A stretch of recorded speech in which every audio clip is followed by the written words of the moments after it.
Visa குட்டி, இப்போ உனக்கு என்ன வேணும்? மோகினி உன் கல்யாணத்துக்கு வரணும், அவ்வளவுதானே?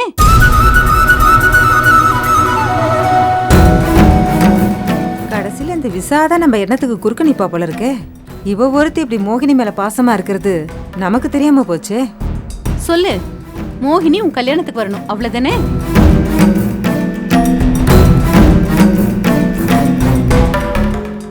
மோகினி உன் கல்யாணத்துக்கு வருவா.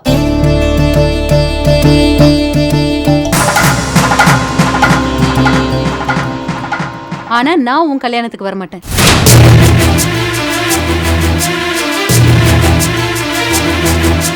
அம்மா, பட்னி கிடந்தாலும் நான் அதை மாத்திக்கிறதா இல்ல.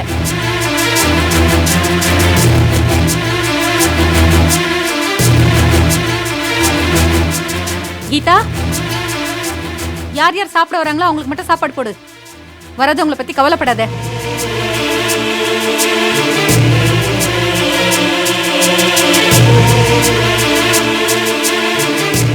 என்ன முயற்சி எடுத்தாலும் மோகினி அண்ணி என் கல்யாணத்துக்கு வரதுக்கு அம்மா ஒத்துக்க மாட்டாங்க போல இருக்கே. மோகினி அண்ணி நான் வேற எப்படிதான் என் கல்யாணத்துக்கு வர வைக்கிறது?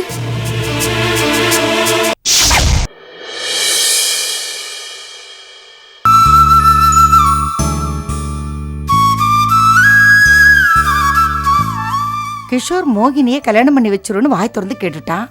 அவன் ரூட் கிளியர். இப்போ மோகினி எப்படி சம்மதிக்க வைக்கிறது?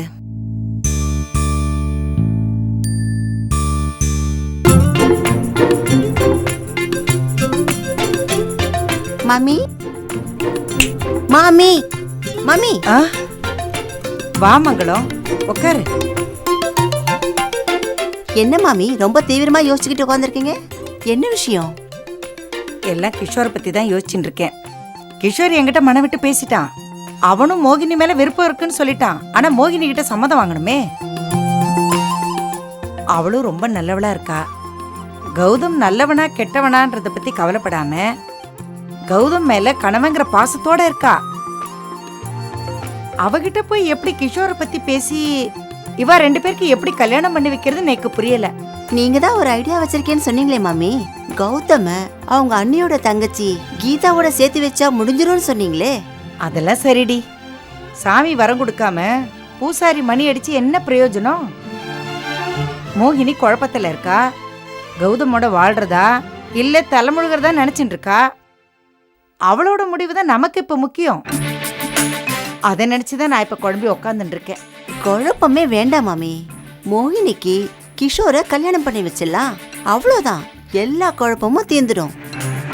மோகினி மனசு மாத்தி கொண்டு வர பொறுப்பை என்கிட்ட விட்டுடுங்க, நான் பாத்துக்கிறேன்.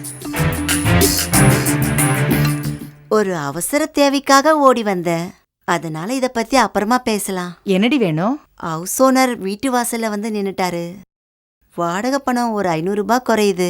உங்ககிட்ட வாங்கி கொடுத்துட்டு கடன் நோட்ல எழுதிக்க சொல்லலான்னு பார்த்தேன். அப்படியா? ஆமாங்க மாமி, யோசிக்காதீங்க. 500 ரூபாய் கொடுங்க. மோகினி மனசை மாத்த நான் சொல்ல போற ஐடியாவை கேட்டீங்கன்னா நீங்க 5000 ரூபாய் எனக்கு கொடுப்பீங்க. சரி தேரடி, பணம் எடுத்துன்னு வரேன்.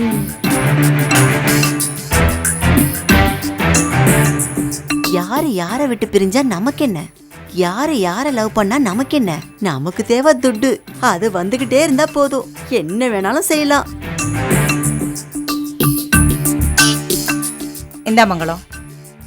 மாமி, நீங்க ஒன்னும் கவலைப்படாதீங்க.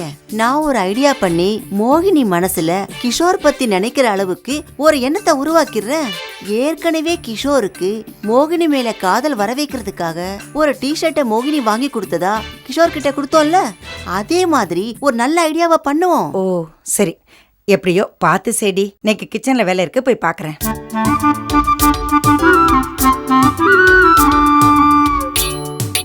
கிஷோர் தம்பி வெளியே வரட்டும், அதுகிட்டயும் மோகினி மனச மாத்திரேன்னு சொல்லி ஒரு 500 ரூபாய் கொடுப்பான்னு பிட்ட போட்டு இன்னொரு 500 ரூபாவை கலெக்ட் பண்ணிடுவோம். என்னங்க பாக்குறீங்க? வாழ்க்கையில பணம் ரொம்ப முக்கியம்.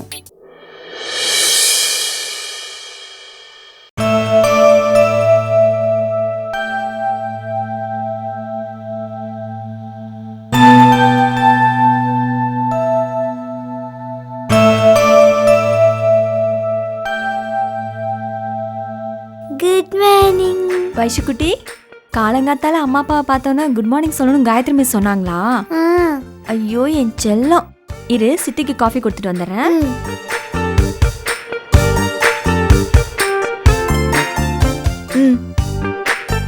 தேங்க்ஸ்க்கா.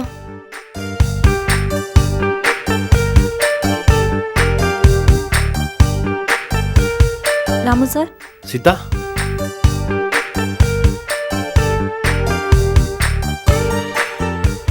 ஏ சீதா, விஜய் என்ன இப்படி திடீர்னு வந்து உட்காந்துருக்கா? அவ தான் என்னன்னு சொல்ல மாட்டேங்கிறா. நீயும் அம்மாவும் கேட்டு என்னன்னு சொல்லலாம்ல? அவ சொல்ல மாட்டேங்கிறான்னு உங்களுக்கு எப்படி தெரியும்? நானும் அம்மாவும் பேசினதை நீங்க ஒட்டி கேட்டீங்களா? என்ன ராமு சார், நீங்களும் இப்படி ஆரம்பிச்சிட்டீங்க. ஏ, நான் சேவ் பண்ணிக்கிட்டு இருக்கப்போ நீயும் அக்காவும் பேசுறது என் காதுல விழுந்துச்சு. நான் பிளான் பண்ணியெல்லாம் ஒட்டு கேட்கல சீதா. சரி, நீ விஜய் கிட்ட மெதுவா பேச்சு கொடு. அவ பிரச்சனையில வந்திருக்காளா இல்ல சாதாரணமா தான் வந்து தங்கியிருக்காளான்னு நீ விசாரி. இதை நான் சொல்ற புரியுதுல்ல? விசாரிக்கிறேன் ராமு சார். அம்மா கூட கடைக்கு போயிருக்காங்க, நான் இப்பவே போய் விசாரிக்கிறேன். ராமு சார், எப்பவுமே அவ என் பேச்சு கேட்க மாட்டா.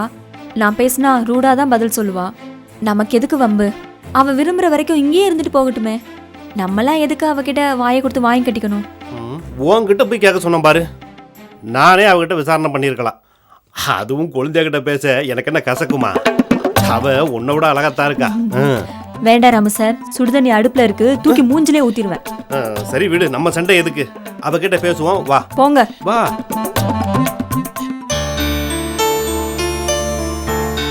என்ன விஜய் பண்ணிக்கிட்டு இருக்க? காஃபி குடிச்சிட்டு இருக்க மாமா. ஏய், நான் கேட்குறேன்னு தப்பா நினச்சிக்காத விஜய். பேக்கை தூக்கிக்கிட்டு நீ மட்டும் வந்துட்ட. உனக்கும் சந்துருக்கும் ஏதாவது பிரச்சனையா? எங்க அம்மாவும் எங்க அக்காவும் என்கிட்ட கேட்க பயந்துட்டு இருக்கிறத நீங்க தைரியமா கேக்குறீங்க மாமா. இது உங்க வீடு. நான் எதுவும் சொல்லாம தங்கிட்டு இருக்கிறது உங்களுக்கு கஷ்டமா இருக்கா மாமா? என்ன விஜய் இப்படி சொல்ற? நீ எவ்வளவு நாள் வேணாலும் இங்க தங்கிக்க. ஆனா உன் புருஷன் சந்துருவையும் இங்க வர சொல்லு. 2 பேரும் சேர்ந்து நீங்க எவ்வளவு நாள் வேணாலும் இங்க தங்கிக்கிங்கன்னு சொல்றேன். நான் சொல்றது உனக்கு புரியுதா? எதுக்கு ராமு சார் இவ்வளவு சுத்தி வளைச்சு கேக்குறீங்க? நானே அவகிட்ட பேசிக்கிறேன். இங்க பாரு விஜி, எங்க போனாலும் வந்தாலும் புருஷனுக்கு தெரிஞ்சுதான் எதுவும் செய்யணும். அதுதான் ஒரு பொண்ணுக்கு அழகு. எந்த சாஸ்திரத்துல இது எழுதிருக்கு? ஆமா, இப்ப யாரு நான் சண்டை போட்டு வந்து உங்ககிட்ட சொன்னா? நீயும் எதுவும் பேசாம சந்துருவும் எதுவும் பேசாம இருந்தா சந்தேகத்தை தானே ஏற்படுத்தும். அம்மாவுக்கு சந்தோஷம் தான் தரணும், சங்கடத்தை தரக்கூடாது. நல்ல ரைமிங்கா பேசுறக்கா. என்னடி கிண்டலா சிரிக்கிற? ராமு சார், இவ ஒரு ஆளு, இவகிட்ட எதுக்கு பேசணும்? அம்மா கடையில இருந்து வரட்டும், இவளை கொண்டு போய் அவ வீட்டுல விட்டுடுங்க. ஏன்க்கா இவ்ளோ கோவமா பேசுற? என் நிலைமை வெளியில சொல்ற மாதிரி இல்ல. உனக்கு என்ன மாமனாரு மாமியாரு நாத்தனாருன்னு எந்த தொந்தரவுமே இல்ல. ராமு மாமா மட்டும் உங்ககிட்ட தனியா மாட்டிக்கிட்டாரு. நானே கொஞ்ச நாள் எங்க அத்தை கிட்ட இருந்து தப்பிச்சு இங்க சந்தோஷமா இருக்கலான்னு வந்தேன். அக்கா, நான் இங்க இருக்கிறது உனக்கு சங்கடமா இருந்தா சொல்லு, நான் ஏதாவது ஹாஸ்டல்ல போய் தங்கிக்கிறேன். ஏய், என்னடி புரியாம பேசிட்டு இருக்க? நான் உன்னை இடைஞ்சல்னு சொல்வேனா? ராமு சார், அவளை கூட்டிட்டு போய் அத்தை கிட்ட ஏன் இப்படி பண்ணீங்கன்னு விசாரிச்சுட்டு வாங்க. ராமு சார், விஜி போயிட்டு வா. ஏன்க்கா இப்படி டென்ஷன் ஆகுற? கொஞ்ச நாள் பிரிஞ்சு இங்க வந்து இருந்தா என்னதான் ஆக போகுது? அலட்சியமா பேசாத விஜி. கௌதம் அண்ணனும் மோகினி அண்ணியும் பெரிய பிரச்சனையாகி பிரியல, சாதாரணமா தான் பிரிஞ்சாங்க. இப்ப அண்ணனும் அண்ணியும் சேர முடியாம தவிக்கிறாங்க. அண்ணி 1000 தடவை கூட மன்னிப்பு கேட்டிருக்கலாம், அவங்க கேட்கல, அதனால கஷ்டப்பட்டுட்டு இருக்காங்க அவங்க. நீயும் அப்படி ஆயிடக்கூடாதுடி விஜய். உலகத்துல தீர்க்க முடியாத பிரச்சனை எதுவுமே இல்ல. உனக்கு என்ன பிரச்சனைன்னு சொல்லு, அதை ஈஸியா சால்வ் பண்ணிடலாம்.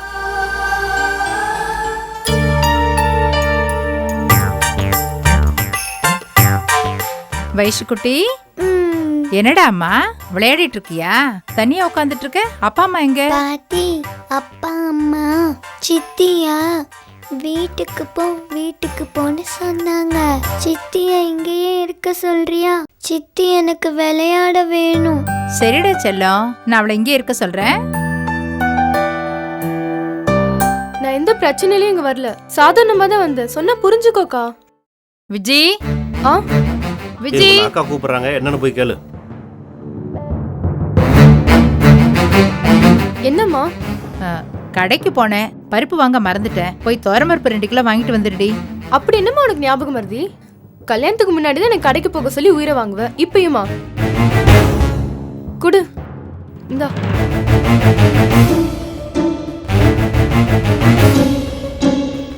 சீதா நீ போ. ஏமா இப்பதானே கடைக்கு போயிட்டு வந்த, மறுபடியும் எதுக்கு அவளை அனுப்புற? அப்படி என்ன உனக்கு ஞாபகம் வருது? வரும்போது வாங்கிட்டு வர வேண்டியதானே? ஏய், நீங்க விஜய்கிட்ட பேசிட்டு இருந்ததை நான் கேட்டுட்டு தாண்டி நான் அவளை கடைக்கு அனுப்புனேன். ராமு தம்பி நம்ம குடும்பத்துக்காக நிறைய கஷ்டப்படுது. அதனாலதான் நான் விஜய் விஷயத்தை தம்பிக்கிட்ட சொல்ல வேண்டாம்னு சொன்னேன். ஏன்க்கா என்ன இப்படி பிரிச்சு பாக்குறீங்க?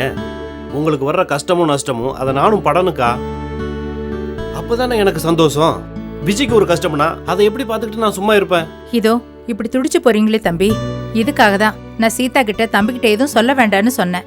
நான் எப்படிமா சொல்லாம இருப்பேன்? நானும் ராமு சாரும் மேட் ஃபார் ஈச் அதர் ஜோடி. எங்களுக்குள்ள எந்த ஒளிவு மறைவும் கிடையாது. ம். இல்ல ராமு சார்? ஐயோ தம்பி, ஏய் என்னடி இப்படி பண்ற? இவகிட்ட எப்பவும் உஷாரா இருக்கணும் தம்பி.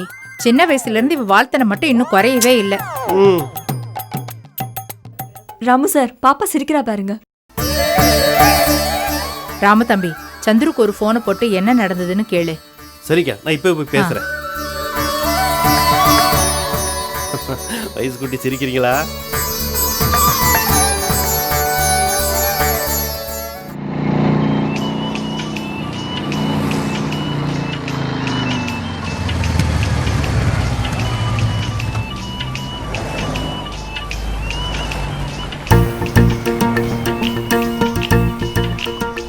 ராமனை ஏன் ஃபோன் பண்ணுறாரு? பிரச்சனையாச்சு.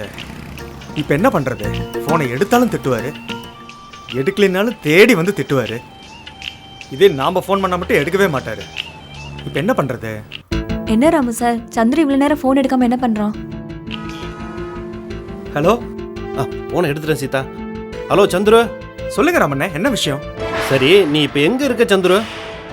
நான் வந்து இப்போ ஆந்திராவில் இருக்கேன் ராமண்ணே. எதுக்கு இப்போ நீ ஆந்திராவுக்கு போன? இல்லைண்ணே, ஒரு வேலை விஷயமா வந்திருக்கேண்ணே. விஜய்க்கு ஒரு ஃபோன் கூட பண்ண முடியல.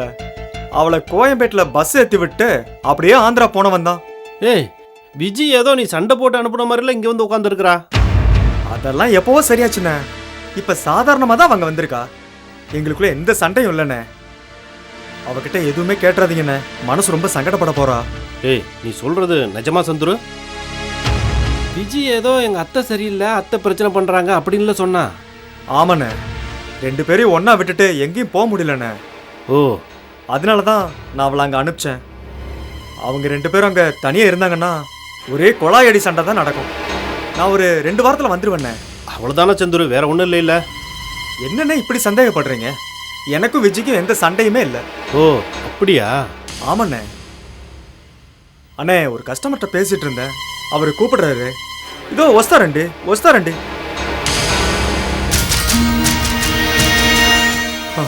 விஜய்க்கு பயந்துகிட்டு சண்டை எதுவும் இல்லைன்னு ராமண்ண கிட்ட போய் சொல்லிட்டேன். உண்மையிலே நடந்ததை எப்படி சொல்றது? அத்தை பொண்ணை கட்டினா பிரச்சனை இல்லைன்னு நினைச்சேன். ஆனா கல்யாணம் பண்ணதுக்கு அப்புறம் தான் தெரியுது இவ்வளோ பிரச்சனை இருக்குன்னு. சீதா, சந்துரு எங்களுக்குள்ள எந்த பிரச்சனையும் இல்லை. விஜய் இங்கே சாதாரணமாக தான் வந்திருக்கா அப்படின்னு சொல்கிறான். அவன் ஏதோ ஆந்திராவில் இருக்கானா, 2 வாரத்தில் வந்துடுவேன்னு சொல்கிறான். நான் வர்ற வரைக்கும் விஜயை கேள்வி கேட்டு தொந்தரவு பண்ணாதீங்கன்னு சொல்கிறான். சரி, என்னம்மா முழிச்சிட்டு இருக்க? அதான் சந்துரு எந்த பிரச்சனை இல்லைன்னு சொல்லிட்டான்ல. நம்ம இப்படி 3 பேர் நின்று பேசிட்டு இருந்தோம்னா விஜய் வந்து பார்த்தாலே டென்ஷன் ஆயிடுவா. வா போலாம். சரி. வாமா.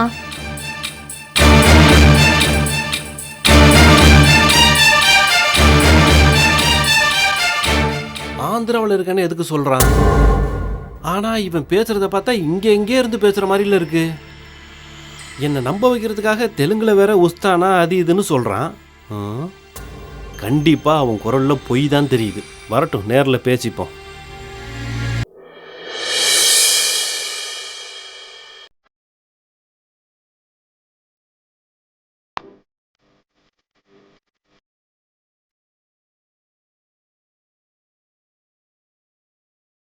அம்மா மோகினிக்கு டிஃபன் எடுத்து வைக்க சொல்லிட்டு வெளியே போயிட்டாங்க. இப்போ மோகினி கொடுத்த டிஷர்ட்டை போட்டுக்கிட்டு வெளியே போவோம்.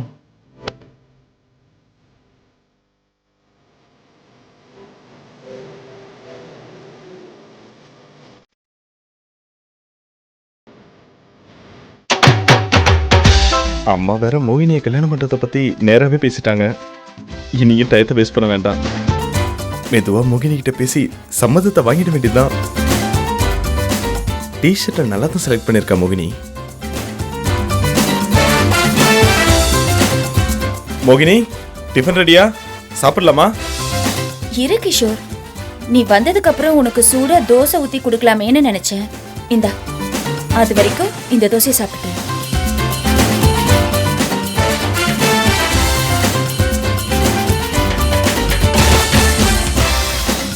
சட்னி ஊத்துட்டுமா? மோகினி, நீயும் உட்காரு, சேர்ந்து சாப்பிடலாம். தனியா உட்காந்து சாப்பிட போர் அடிக்குது. இரு கிஷோர், நீ சாப்பிட்டுட்டே இன்னும் 2 தோசை ஊத்தி கொடுக்குறேன். ஐயோ, அதெல்லாம் வேண்டாம். இருக்கிற தோசை போதும். நீ முதல்ல உட்காந்து சாப்பிடு. சரி இரு, ஸ்டவ் ஆஃப் பண்ணிட்டு வரேன்.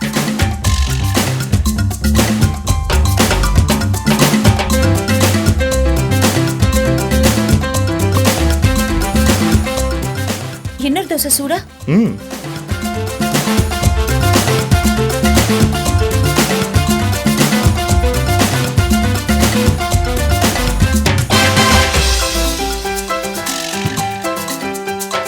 அப்பப்பா, என்ன வெயில், என்ன வெயில்.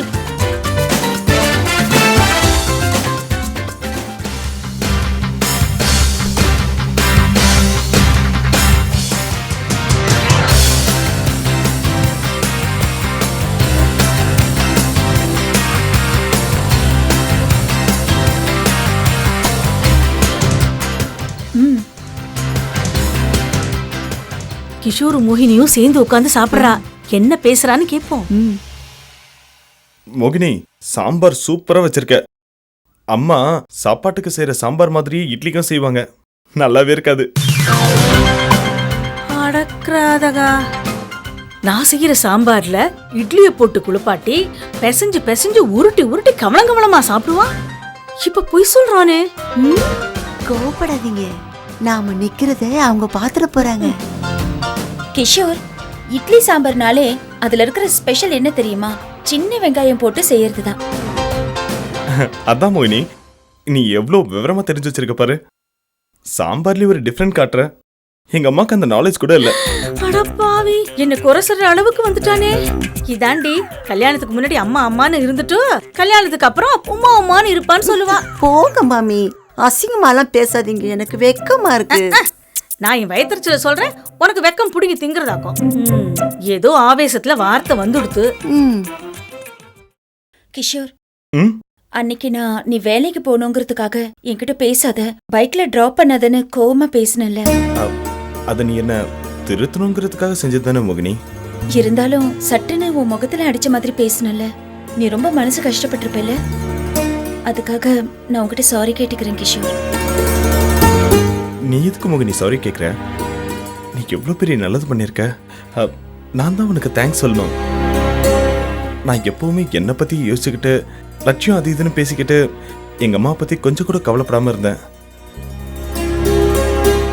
நீ ஒரு நெத்தியடி கொடுத்ததுனால தான் என்னை நானே உணர்ந்தேன். எங்கள் அம்மாவோட அருமையை நான் தெரிஞ்சுக்கிட்டேன். இனிமே பாரு, எங்கள் அம்மாவை நான் சந்தோஷமாக வச்சு பார்த்துப்பேன். ஏன் உன்னை கூட எப்பவுமே சந்தோஷமா இருக்க மாதிரி பார்த்துப்பேன் மோகினி.